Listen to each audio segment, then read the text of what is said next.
You start with a hypothesis. You think that there is a problem and you think that you can hypothesize a solution to that problem.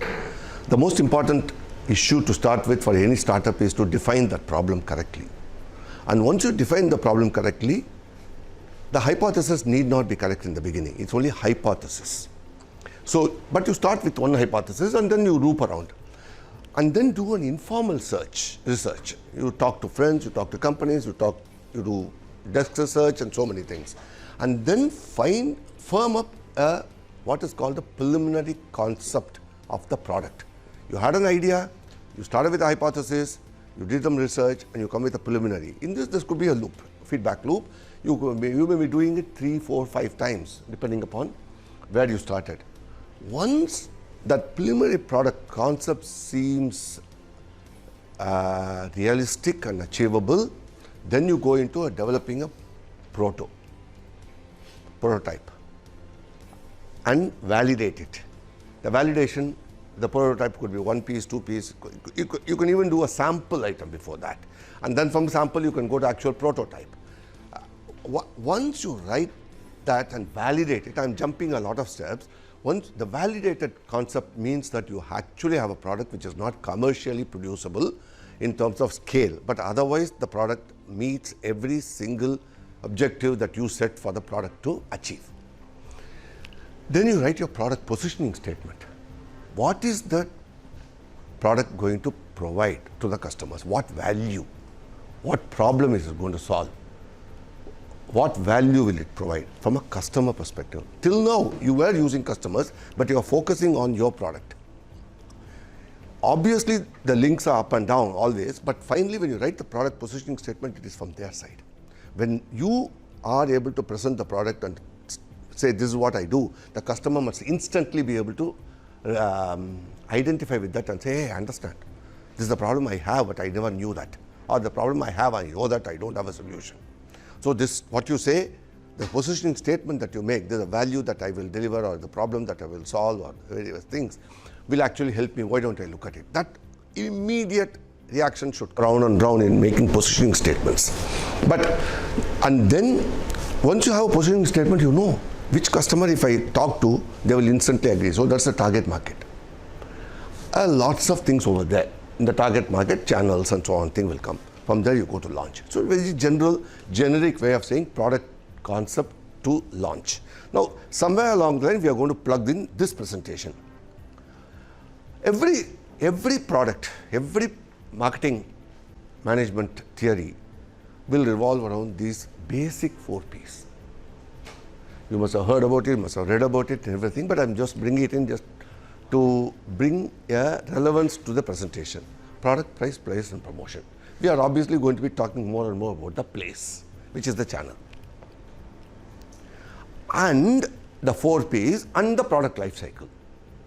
A PLC is a very real concept. Every product starts off with a development and initial launch. Then if the product is good and if it solves a real or a perceived problem with a real solution, it gets into a growth trajectory. I think the last slide that Mr. Nandakumar had put on had a similar, the growth like this, growth trajectory. And once it reaches a maturity level, either because new technology has come in or the usage becomes what we call the penetration becomes very high in some products and so on and so forth, reaches maturity. And then decline starts because either new technology is taking place or something else has happened and the uses, the requirement itself changes. So this is the PLC, the product life cycle. So between the 4 Ps and where you are, and depending upon where you are going to be with the product that you make, it need not be always the development. You may be actually getting into a product at the growth stage. Your product that you develop may be at the growth stage. So it's important to know where you are getting in and what channels and what you must do from that perspective. So let's go directly into the heart of this presentation, which is basically a channel creation, channel management, which is distribution. Distribution and sales are aspects which are complementary the two sides of a coin. They are very specific in terms of the products that you are or the service that you are going to offer. I have oriented this presentation on the assumption that almost all of you will be in a B2B space. I am not looking at B2C.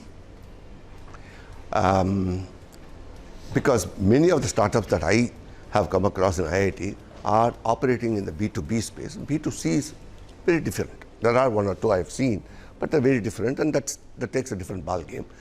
Basic concepts are same, but there are nuances. So I have nuanced it to be more in the B2B space. So if you look at a distribution, you have to draw up a distribution strategy as part of the 4 Ps, place. So now, what elements do you look at? This whole presentation will be to try and put down certain points for you to see, have I looked at it? It's going to be a little more overarching in terms of the subjects. It is not going to be very specific because we don't know what product you're doing and we don't know what really you are, what level you are in terms of your development. So it's going to be a little bit of generic, where you will say, oh, these are the list of questions I need to do. Have I done this? Or should I do this? Or is it relevant? That's what I aim to create in this presentation. So if you look at it, distribution will have 5-6 factors that you must look at. First is transactional, very simple. If I have a product, who is my customer? Where should I reach it to the customer? When should I do it? How much? For instance, if you talk a jacket, who is my customer? Where should I get it delivered to? At what time? All becomes part of your transactional things. The second would be logistics, specific. Within that, if it is a physical product, physical storage, assembly, sort, transport, whatever. If it is a digital product, you have to look at identity of the customer, secrecy, access the customer will have to what you are providing, the security and aspect. So you look at very different set of things when you are doing logistics, if you are physical and if you are digital. Then there are facilitating aspects to the whole distribution strategy. Financing. Who will finance the channel? There's a value chain for every product. If you are buying, let's say, a detergent and you're buying it at 100 rupees, 100 rupees is divided between X number of boxes. Each box represents a value chain, link in the chain. The last of which will be the manufacturer. So from if you either look at up or down, the value chain onwards, so you may have a distributor and so on and so on and so forth, and therefore you have to break down the value chain. In that value chain, every cost will get in. Every single, because at the end of the day, every activity, anything that you do creates a cost. That cost needs to be plugged into your value chain because that's the money that you have. Ultimately, what the customer pays is the money that you get for the entire value, entire chain, entire product, entire service. It doesn't matter. Nobody is going to pay 1 rupee more to that. So it has to be paying for every single cost that you are likely to incur or somebody else is likely to incur. In a distribution, there could be credits, there could be inventory, there could be other things. So financing, but leaving the inventory, which is manufacturing, we'll say if I am going to sell it, I will only sell for cash. But I am going to be appointing a distributor who will give credit. So you are bringing in a distribution strategy in which the distributor takes the finance risk.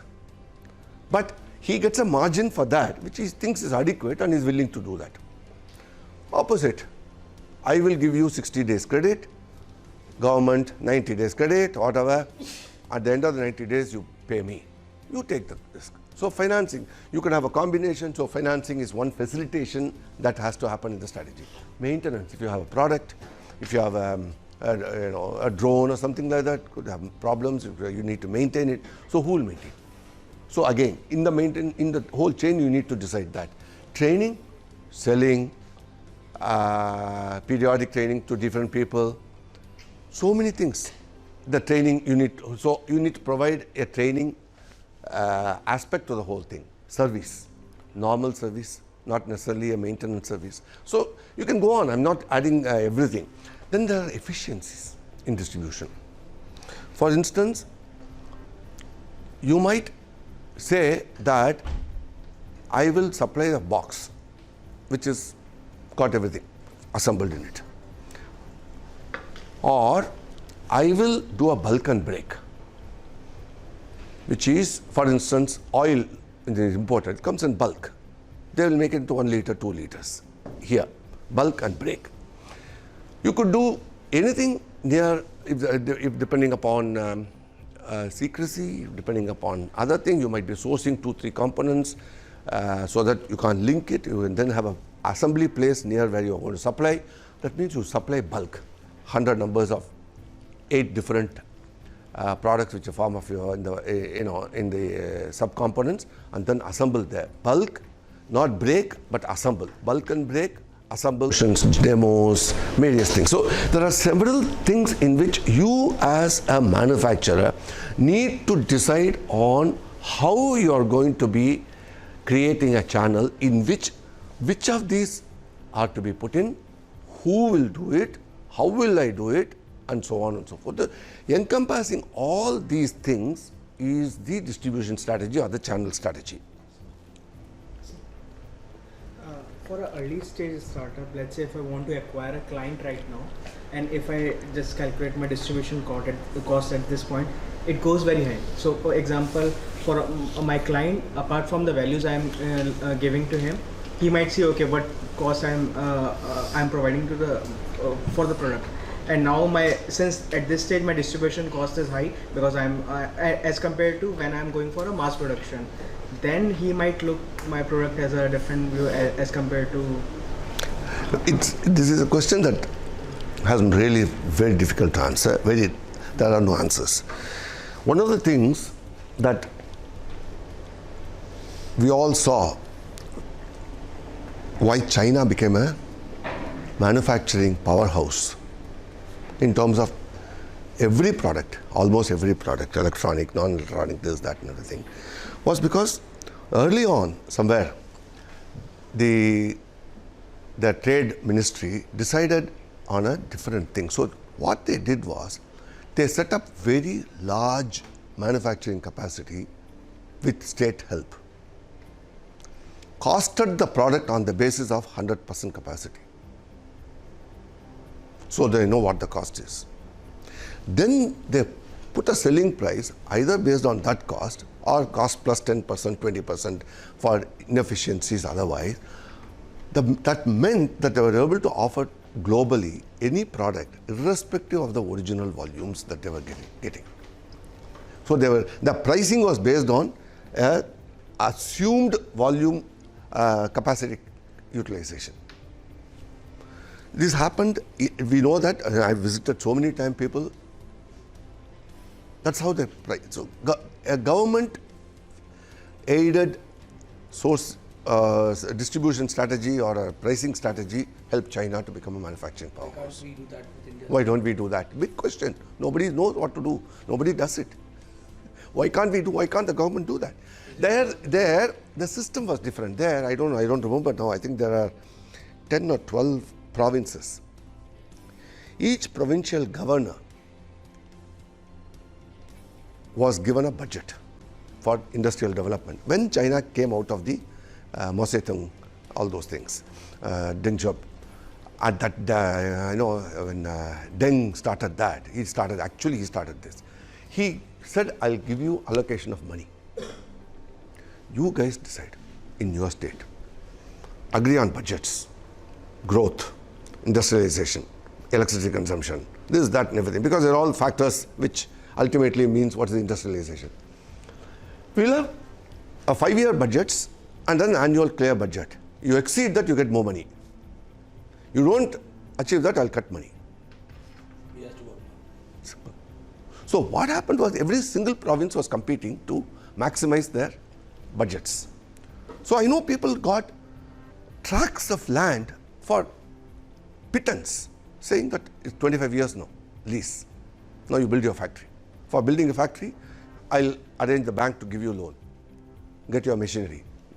So, state aided. So, the question to you is, initially, not only distribution, manufacturing, distribution, everywhere, we face, as in India, we face this problem of very high unit cost in the beginning, and we don't know how to create what do you call a loss on balance sheet knowingly.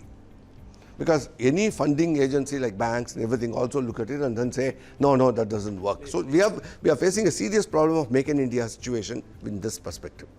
So there are no one answers to that. There are no one answer. Is it also because of labor laws in India are different from? Oh yes. They are working at an optimum level, wherein laborers are working for 12 hours, 14 hours. No, that's another. Labor is another issue. We are talking about capacity here. Labor is another issue. Labor and productivity is the second issue.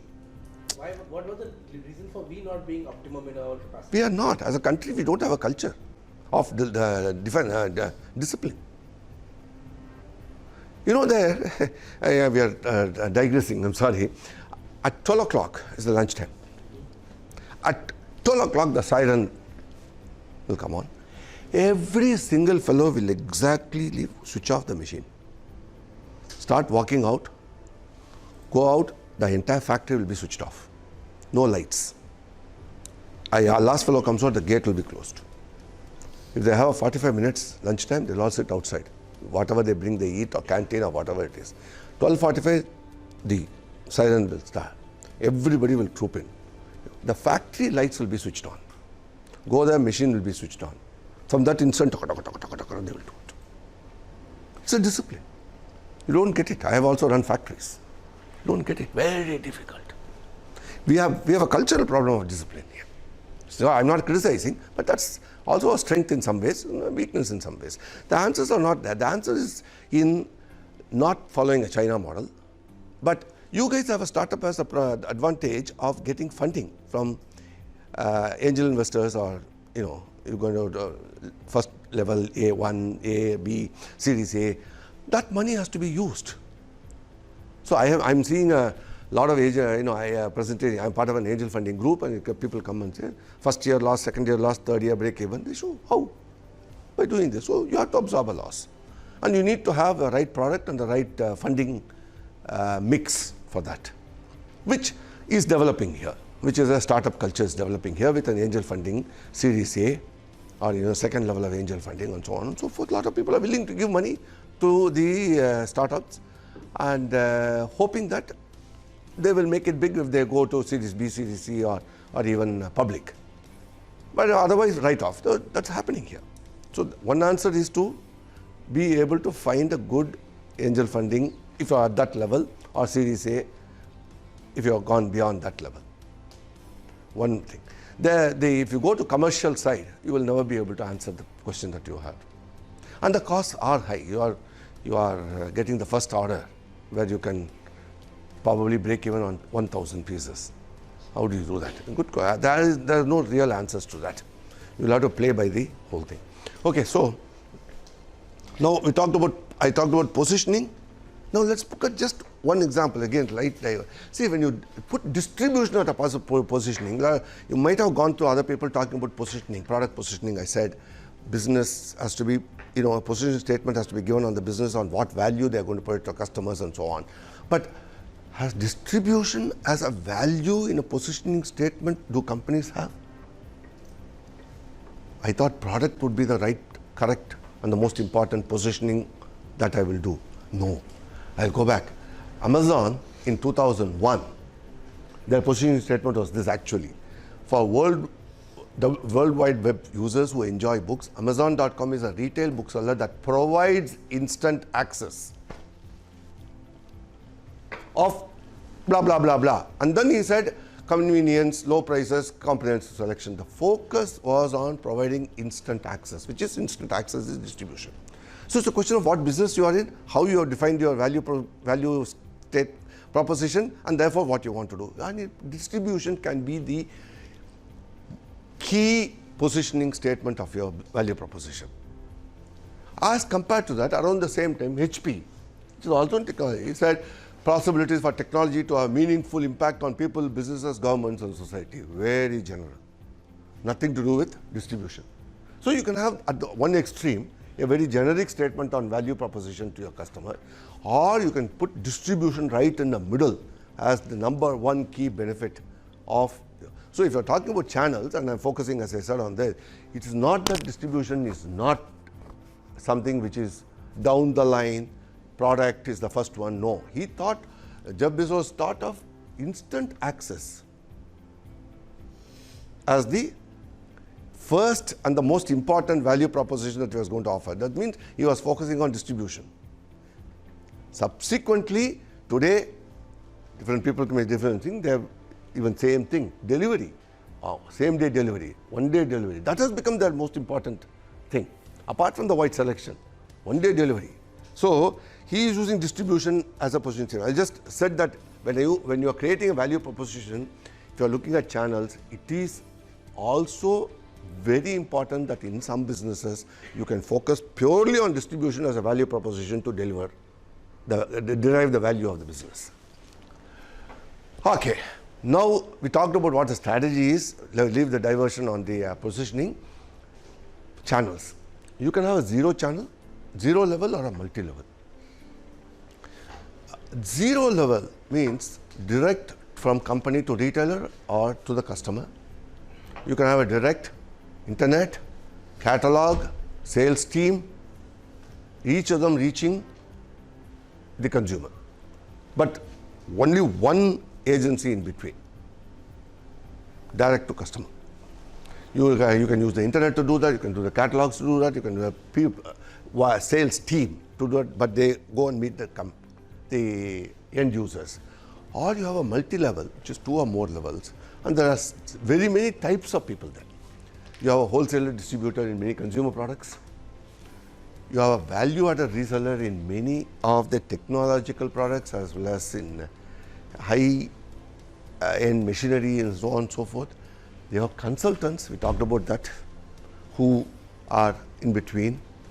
You have dealers, you have a retailer, you have a sales agent or a manufacturer's rep who on a commission, they will do everything. Some of them will be repetition, some of them will feed on the others' responsibilities, but there are different names. So when you have your product and when you know what customer you are going to be, the target customer, you have to look at your channel and decide whether you're going to have a zero or multi-level, and if it is multi-level, how many levels. Important in the beginning to do that. What are the beginning of startup? What later? Let's see whether we can see it later. So let's see some channel examples. So if you take B2C and the hospitality section, you have Sterling Resorts, 5-star hotel clubs. What do? Direct channel. They mail you, they send you a catalog, or they tell you, give you a number, ask you to call, and then they pick up that call, and then so B2C in one straight away. They're reaching customers though. Now another B2C, consumer products, most FMCG companies, wholesaler, distributor, retailer. And now the flavor of new CCD, cafes. That's also B2C, but his distribution channel was cafes to reach the customer. Internal distribution for him to procure coffee and give it, I'm not getting into. That's also part of distribution. I'm talking product and customer only at this stage. Another B2C, computer hardware, HP and Dell. Very interesting. HP, 20, 30 years back, always used a multi-level distribution, value-added reseller concept, and so on. Dell used to take individual orders on the net for one single customer, one single computer, and get it delivered on the basis of assembly. They give you a choice. They give you a pull-down menu. You selected 4 GB, 6 GB, 8 GB, 16 GB, blah, blah, blah, blah. So same computer hardware, 2 different ways of reaching customer. Dell, of course, has over a period of time, added the other things. But originally, when we were buying Dell 30 years back, it was usually computer, you selected all the configuration that you did, you clicked, price will come, you click, say, that fellow will say 3 weeks from now he'll deliver. And 3 weeks from now it will come and land on your doorstep. That was the distribution. Never saw a person. Never met a single person in Dell. Same time you wanted a HP computer, you call the sales guy, he will come and sit with you, suited, booted, this, that, blah, blah, blah, blah. You use that. So same product, you can have different distributions. So that's one. Now you take a B2B, machinery. You always go in mostly direct. But if you take enterprise software, SAP for instance, uses value-added resellers. Microsoft, multi-level. Machinery, direct. So you have B2B, you have it's a business software that you are selling, not directly, but you can do different things. So, Machineries can also come under VAR. of course, it can, but mostly go direct because the information is technological information and the requirements are such. There are, for instance, if you are making a simple milling machine, it will go through a distribution. But I'm talking about special machinery and things like that. You can, that's what I'm saying, it all, but I'm just trying to tell you that same business, you can have very different. One can have an advantage over the other at times, right? Sometimes, for example, for direct, you have to go them, they have to build a trust on us. But when it comes to value-added reselling, they have already established a market trust. We'll see that. Oh. We'll see that. Exactly that. Yeah. I just thought I'll touch upon a concept of value-added reseller. Yes, you sell to a product which bundles it with other services or other products and resells it. Simple. That's the definition of a value-added reseller. That company is called a value-added reseller because it adds value to the product, which you must see distinctly because you are giving him money. We have worked with an end user to determine the right products and configuration and then implement a system that includes your product or do that. Usually industry expert with extensive connections. That's what you are saying. Risk is he'll be probably handling multiple products. He could be substituting in an overall assembly some other thing. For instance, a graphic card could be somebody else if he is doing that. Whereas you will be losing out even though you may have a very good product because of some little thing. So a VAR is great because of last line, industry expert, extensive connections, already entrenched, but he can drop you at any time. But in the beginning, when you don't have industry connections and you don't know where you are, VAR helps in many of the B2B products. Okay, so PLC. Talked about the PLC, where it is. So this is a typical thing. I'm not going to dwell on that. It is a market development, growth, maturity, decline. This is a normal PLC graph. Where does distribution or channel come in to fit into this is what I wanted to be talking to you. Distribution channel strategies through PLC. When you are in a market development stage, you are basically on an awareness creation.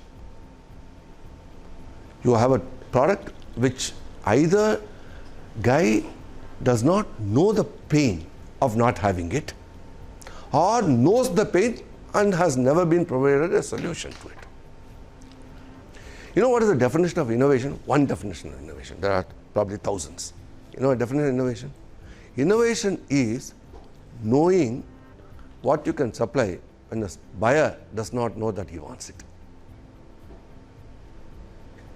That is innovation. You understand the pain, he doesn't know it yet. That product is an innovation product, is the one definition. So, pain not understood in the initial stage, there are only a few customers in that product segment or in the services segment that you are trying to operate in the market development. So either you must be a bloody Jambavan at that point of time to go and get everything, or you need another one to help you in the distribution. Basically, the early adopters, you need somebody to be able to get into them. Part with a large chunk of margin at this stage because the products are very few and there are Jambavans in between who want to take their money cut because otherwise you are not going to get in. And business is still small, market development. That's the point that you are asking. Growth stage, when it comes to adoption is increasing, therefore the market size has grown, costs come down, and then there are many products or many solutions for the same problem. pain is understood and solved in the minds of the buyer. That is the guy who procures it on the other end, the customer, either the customer directly or a manager in that business or an official in that business. He understands the pain and he knows the solution also. He has got several products on the table in front of him. Competition, therefore, becomes a very important thing. So in your distribution value chain, you are plugging in a value to this whole thing which is competitive. I'm talking about distribution margins, distribution expenses, and so on and so forth. I'm focusing only on that. So you may need VARs at this stage because you're in a growth phase, you haven't really gotten into that. Or you may need a multi-level for wider distribution. Because the minute you go into a multi-level wider distribution, your costs can come down because you are able to acquire customers faster. Or you may do an online, which costs come down dramatically, but strategy is how to reach the customer effectively. But there are many stages depending upon the product. Then when it comes to maturity level, buyers dictate. Number of people have come down actually. Margin pressures are very high on you also. Well-established reach, I don't know what that AL stands for there, well-established reach channel. Maybe, as I told you, I'm not very good in making presentations. And you need large throughput channels at this stage. Your unit cost must be really sharp in manufacturing or in channels you're talking about distribution.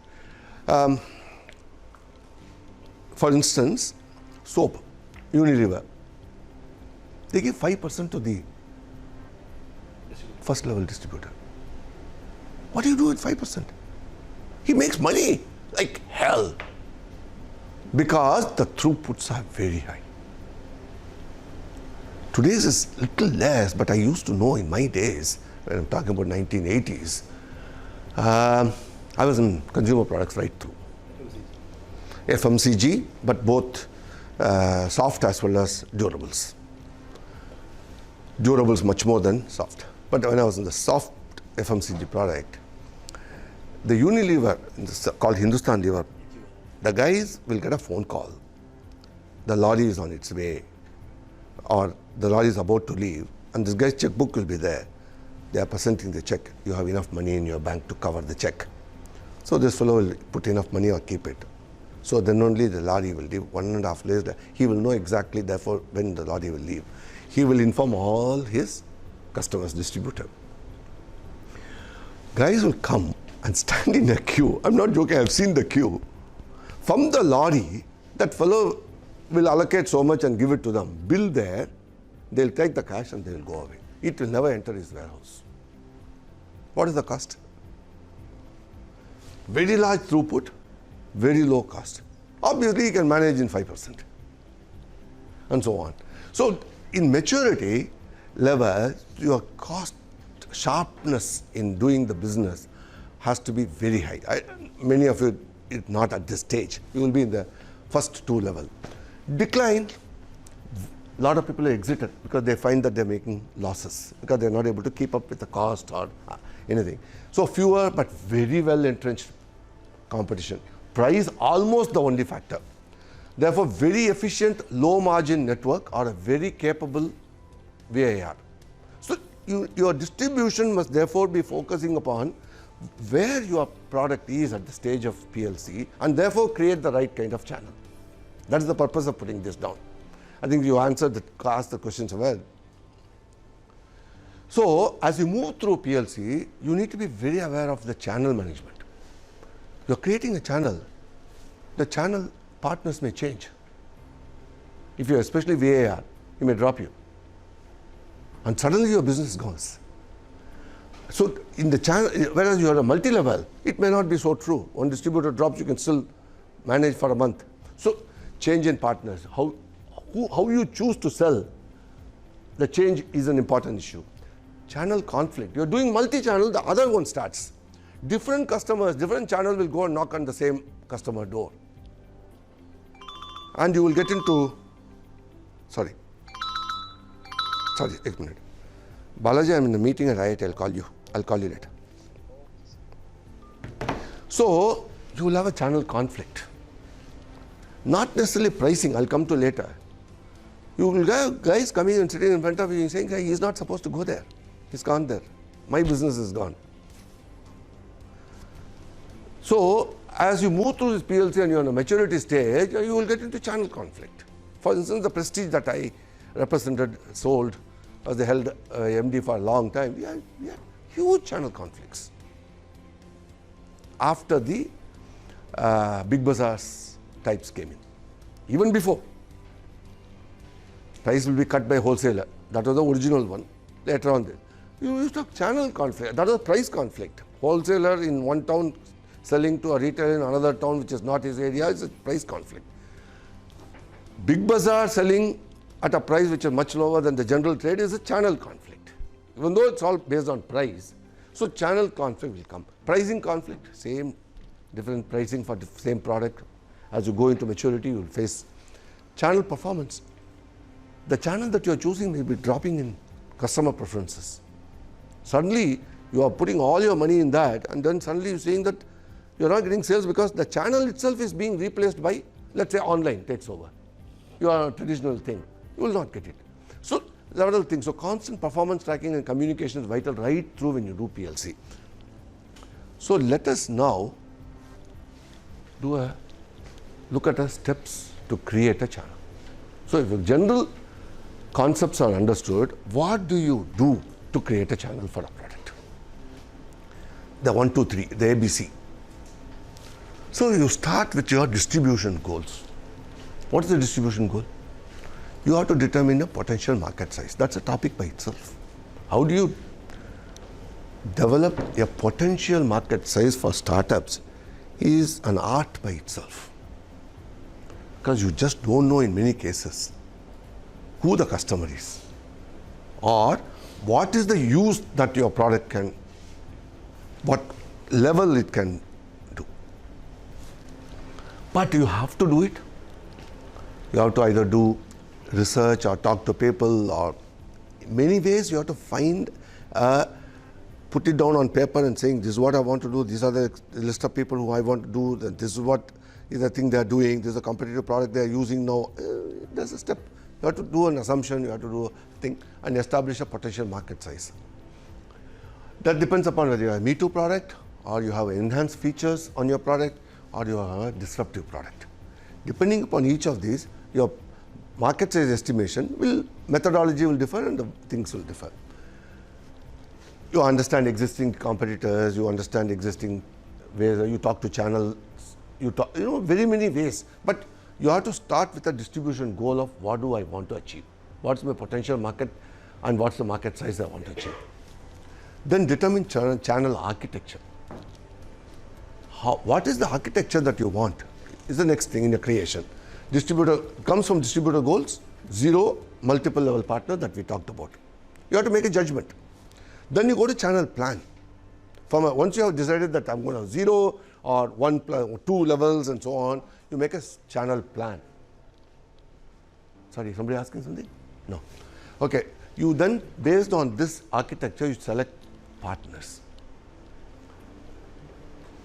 If you're a direct sales team, you then select sales team. If it is a VAR, you go find out who is the best VAR you can fit in. And specify the services that this partner will provide to you, to the channel. List every single thing that you want from them. In the channel plan, then you determine logistics. I will produce to demand. I'll produce to stock. 2 different concepts in manufacturing. Produce to demand, produce to stock. Produce to demand is only when I get a confirmed purchase order, I'll be producing. Produce to stock is my product is standard, I'll do it, and even if I want to tweak it, I will tweak it based on the order, but I'll create it up to a certain level and do it. So, and based on that, your logistics, manufacturing or warehousing or break and bulk or CKD, any of those things, the logistics will determine that. Then you come into sales pitch and training materials. Pitch is a very important thing. This is where you are actually going to be exposing your product to the customer. the efficiency, the way you do that is going to determine the impression that you're going to create about the product. Not about you, yes, finally, but about your product, because the product is the king here. The support requirements we talked about, specify the services, and therefore what are the support? Financing, credit, warehousing, assembly, many things that you want to do. Or I will supply in bulk and you break it and sell in 1 or 2 pieces. Take the cost of that. Then you have once you have done all this, you have a panel, you have an onboarding plan, and you put in channel management and channel tracking policies. Whatever you assumed, is it going through that? Are they going to a right channel, right customers, government channel, private sector channel, public sector? Each one may be different. And you have an onboarding plan. Then you determine the pricing of your product and the margins, the value chain. You go back, you can get the presentation copy. You can ask yourself the question, have I looked at this? Or have I done it correctly? And so on and so forth. It's not going to provide you a solution, but can definitely make you to ask questions. Okay, now let's look at a few. What are distribution goals? Now, how do you create a set of distribution goals? How well you truly understand the needs of your end users? Because many cases I said, at your levels, you come up with a hypothesis, you checked out, created a proto, you validated it. At this point of time, you are going to create a demand exercise. Based on the demand exercise, you are going to create a distribution goal. How well do you truly understand the needs of your end users? The big question. And how your product therefore helps them or adds value or solves a pain, and so on and so forth. Most important question. There are no answers. Specifically, each business will have to sit down and go through their set of problems, customers, and do that. But that question needs to be asked. How much guidance and how much of one-on-one do the end users need during the sales process? You want to reach the product, how much? There are some specific products where you will require a lot of training to the customers. When the enterprise software came, most people didn't know what enterprise software was. They were actually doing Excel. So, a lot of one-to-one. Even today, if you want a company which is not doing it and you want an SAP to be done, you get a TCS at a very high cost, and the fellow sits with one-to-one with your managers and goes through your product and how to fit it into the system and so on. A lot of one-to-one hand-holding takes place. So how much guidance, how much one-to-one? In a jacket, for instance, you may not require a large one-to-one. In-depth personalized review systems and guidance. Then do your users need to purchase other products or services to be used in conjunction with yours? Are you only supplying a part? They need something more to it. You need to know. And what is that? How does it work with your product? What kind of training and service do your end users need for that? How frequently do they need that support? How much control do you need over the delivery and servicing of your product? Because something else needs to be fitted in together. Can it be effectively sold and serviced by somebody else? Lot of questions on when you're setting the distributor, who you are going to select, you're going to ask these questions. Would you need to actively train and manage your channel partner? If so, what your company will be willing to make a commitment to that activity?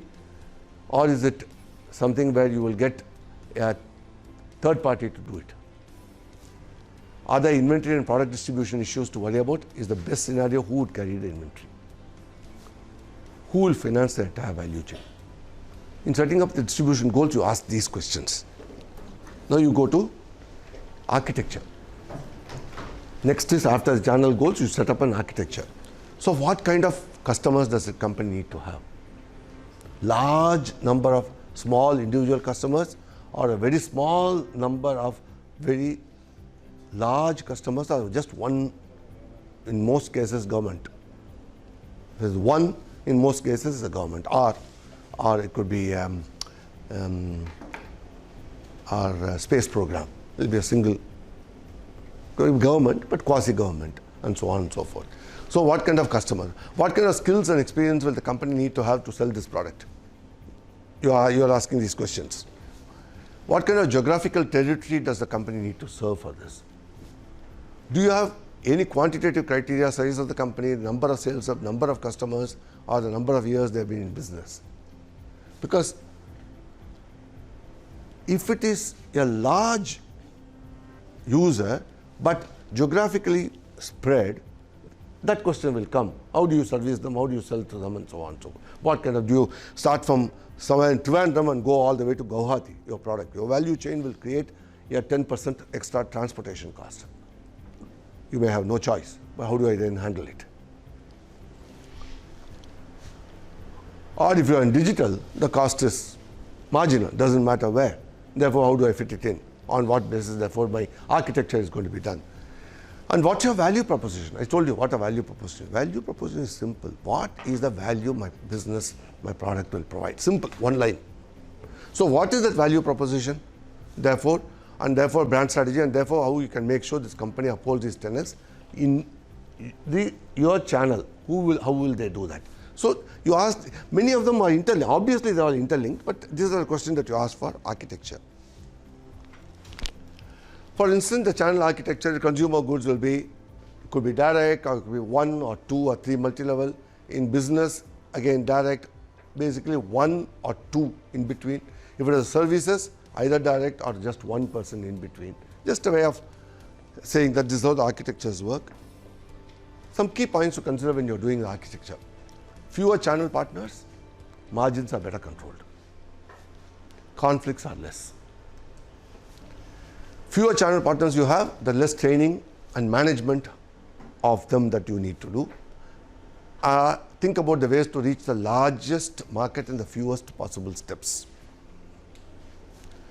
The closer you are to the end customer, the better, always, unless your product is truly a commodity, where sheer volume is your goal, where meeting your customer has no major need. So fewer. Probably want to provide marketing support to your channel partner. The farther you are from the end user, the more difficult that becomes. So in determining all these things, not only the previous thing, but you need to look at all these things before you come up with. Then come to logistics. Next level in the channel plan. Again, logistics is one. Inventory, simple things. These are very, very, very standard. Who will carry the inventory? How will the orders be processed and fulfilled? Who is responsible for generating leads? Who is responsible for qualifying the leads? Literature and tools, servicing, maintaining the product, collection and handling bad debts. Collection and handling bad debts. Big one. People don't plan for it. Always happens. Returns, quality defects. How will you handle? All part of the logistics. You have a quality defect, fine, you leave it there. I'll send my engineer and get it fixed. You send back the product because you can't do anything else. You determine, right in the beginning, you need to know what to do. You can't suddenly be faced with that. Returns. If it happens, what do you do with that? So logistics also you need to wear because each element has a cost to it. Sales pitch. In this page, you are really going to describe the value that you are going to provide to your partner or the end consumer. What's your message? What's your message? Big one. Computers, when they were sold, in the good old days when I was in college, were big mainframes. They were also computing. So we were writing a program on punch cards. IBM 1210 or 1000 something. And then it will go through it. And to the punch card, you will really be calculating and computing. Huh? Fortran. On Fortran, basic also. We have done Fortran and basic. So, from that computing, your product has now come down to a cell which does almost everything. So, things have changed. So, what is the sales pitch at each level? Depending upon what you do. Or even take a cell. When the cell came, it was only to communicate. Today, the cell is not for communication. It's for everything else but communication. So, and therefore, there are people who carry two So what is this? This is only to call. What is that phone? Some Nokia, very basic phone. 1100. Nothing else. I don't do anything else. This phone, all nonsense. So, what is the sales pitch? What value you are going to tell your customer? It might come back. All of us may start getting a second phone only for communication soon. Because when the mix-up of that and the other one that you see takes place, communication becomes a problem. Suddenly you don't know how to switch off the customer and you say something that fellow hears, so on and so forth. So what are the benefits of partners and customer? What kind of marketing support you will provide? What materials, so on and so forth. This is a soft part of it, but your face, your product's face to the customer. Onboarding, big issue. If you don't have a clear plan to onboard all what you have done, your great product, we talked about that in a way. Onboarding, ultimately. How do you onboard? The onboarding means that ultimately the product has to reach that customer in that manner. Support materials, potential channel partner, value of the partnership, negotiate partner terms, mutual goals in your case, service requests, very many things. Manage, onboard. You need to have a clear onboarding plan, because when you go and talk to somebody, in many cases, as a startup, you will have someone who's 15 years experience in the business. They're going to ask, unless you create a clear onboarding plan and say, this is what I'm going to do, that guy will say, hey, bacha yaar. I know it may have value in the product, but I don't know how to deal with them. The minute you put a clear plan, okay. I may have questions about it, I may have doubts about it, but at least I know that you guys are talking business. This is how we will do. Can you change it? I won't change it, but the product has got value. Okay, I'll accept it. Things will become much clearer to the other guy. So onboarding plan is important for you to impress the other guy, apart from making sure that the process is faster and smoother. When you created all this, you're going to be managing the channel and tracking it. What are the issues? Support, how much you provide, inventory, credit, the same. Support, marketing planning, marketing tool, trade shows, training, onboarding, conflict resolution. Yes, all this becomes a plan. You need to have clarity in your mind on how you want to handle this.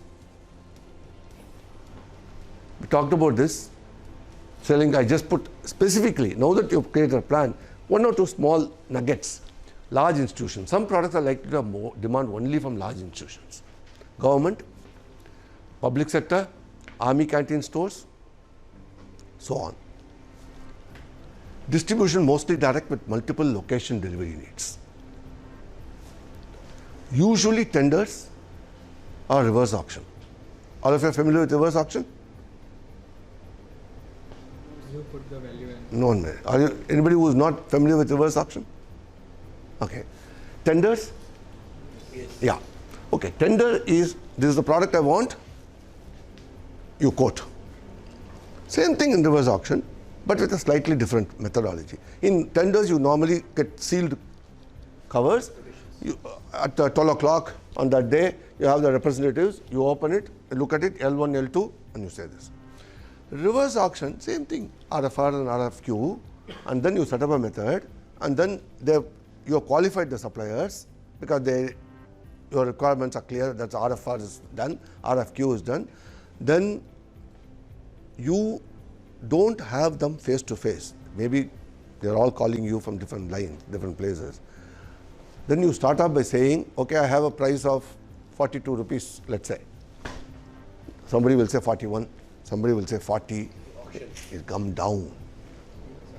That is called reverse auction. That's called reverse. Auction is up. Auction is up. Up, always auction is up, reverse auction. I don't know, everything is called auction. Of course, reverse auction. Okay. So finally, at 40.5, you have qualified all of them.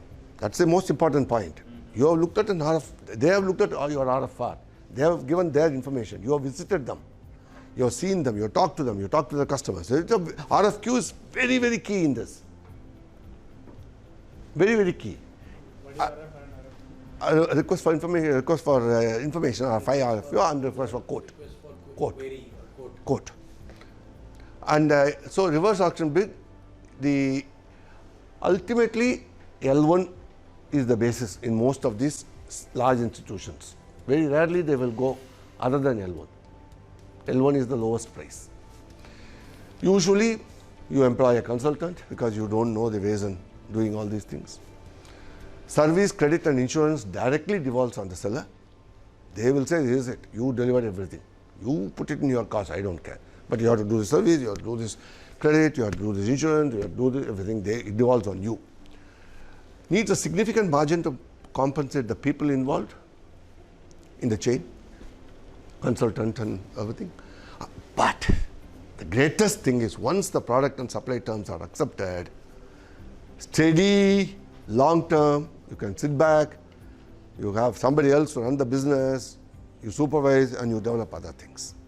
Year after year, month after month, you will get your business. Because there's nobody else who will there.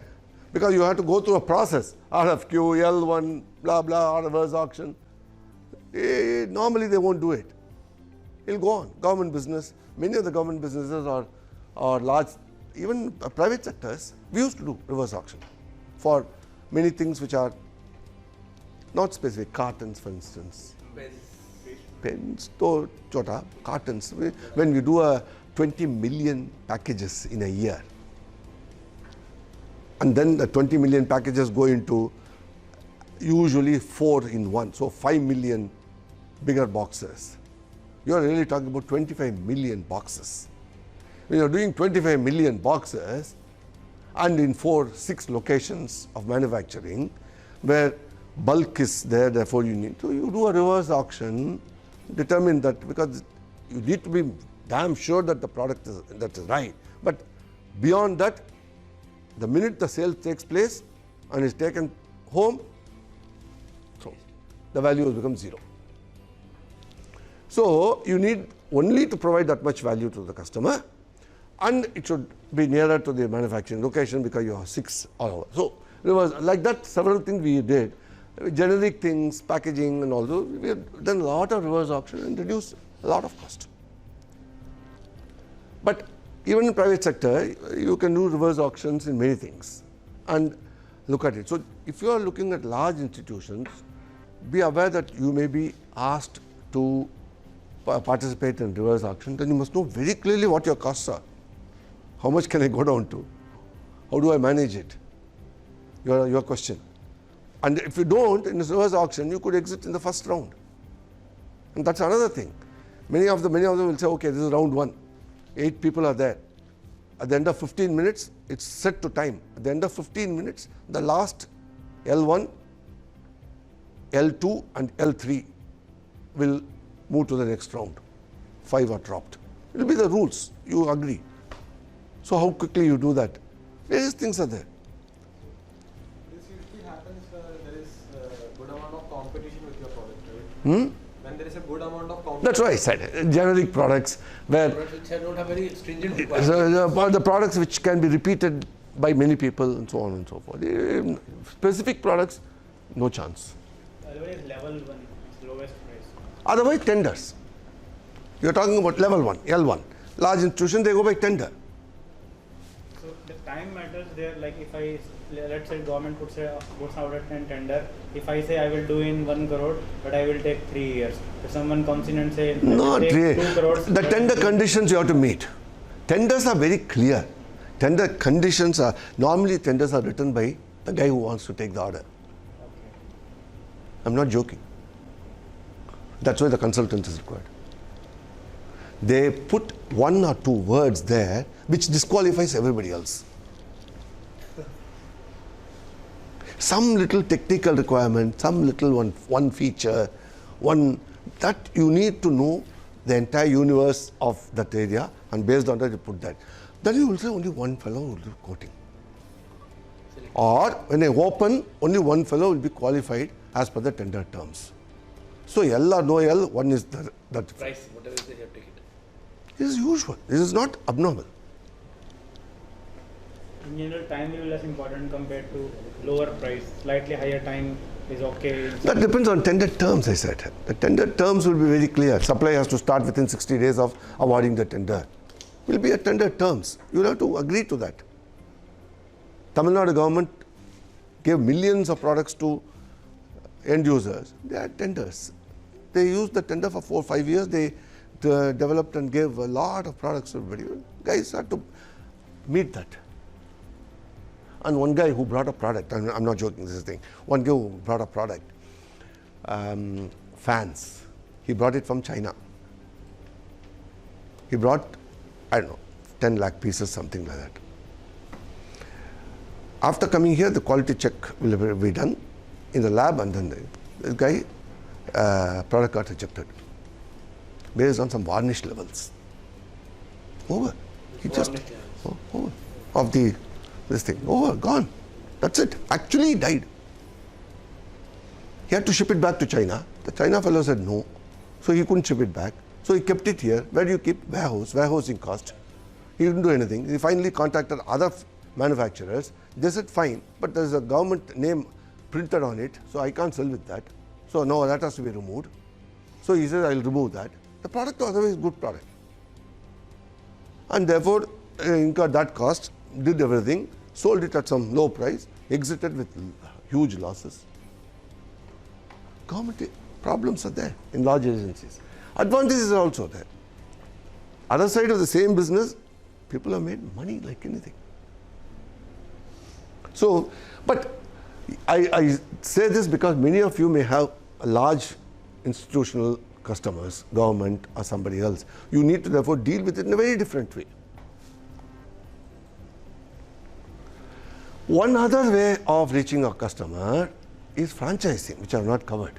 So I thought I'll just put in a slide here. What is a franchise? Very simple. Form of business by which the owner of the franchise, the usually brand, product or service, obtains distribution through affiliated dealers, which is a franchisee. He controls, the franchisor controls the entire chain. Front end is provided by the franchisee. So many retail shops that you see are franchisees today. In Prestige, we developed the concept of franchisee. Today, it is a very, very big parallel distribution system. It can lead to very good wide distribution. The reason is this: in franchising, you typically say, I will give you so much return on your capital. If that money is not made on business, I'll compensate. Which means it's agnostic to the potential of that area. So otherwise, in the area, the fellow will say, no, it won't sell, so no distributor will be there, willing to take it. So if you are franchising, you can go and set it up there. You can't sell. You take 5 satellite places around Bombay and build strong distribution there. Suddenly what happens is those customers will not go to Bombay. And you get your business because it is easier. So in the consumer product, outflanking strategy will depend upon physical creation. So outflank. Pearl Harbor was overpowering. The Japanese, of course, they lost it here, but they overpowered the competition. Or the other way around. US overpowered these guys with a nuclear. 60 minutes to Entebbe was precise strategy. The guys had X number of minutes on the airport to pick up all those guys who were in the plane. And the Israelis did it with precision. 60 minutes to Entebbe was precision. Troy is a way of winning the war by surprise. Deceit and surprise. He brought in, and then, the night all these soldiers came out of the horse and then overpowered everybody. Troy, surprise element was the way of doing it. Each of them, you can start thinking, and you can really actually look at it from a marketing perspective. Zero Dark 30 was stealth. Night, low flying, nobody else knows. Go in, do it and come back. Stealth. Saving Private Ryan was maneuvering the whole thing. I'm sitting here and maneuver every single thing that's going around to win the war. Greatest period was planning. Beautiful plan. Sit down, plan, see him making anything. And then he won. So, if you're looking at it, forget the 7 movie names, outflanking, overpowering, precise, surprise, stealth, maneuvering, planning. Each of these is important in your total business. And you need to bring whatever is important into your distribution, into your marketing, into your manufacturing, into your customer engagement. And do that.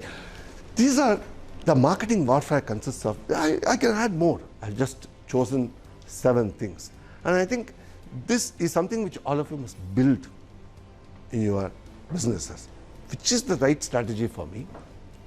What is, therefore, is the key one word that describes that strategy?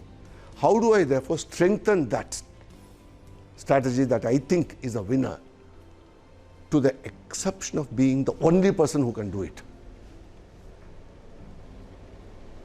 correctly, regularly, periodically, and with intensity? That will determine that you are a winner or not.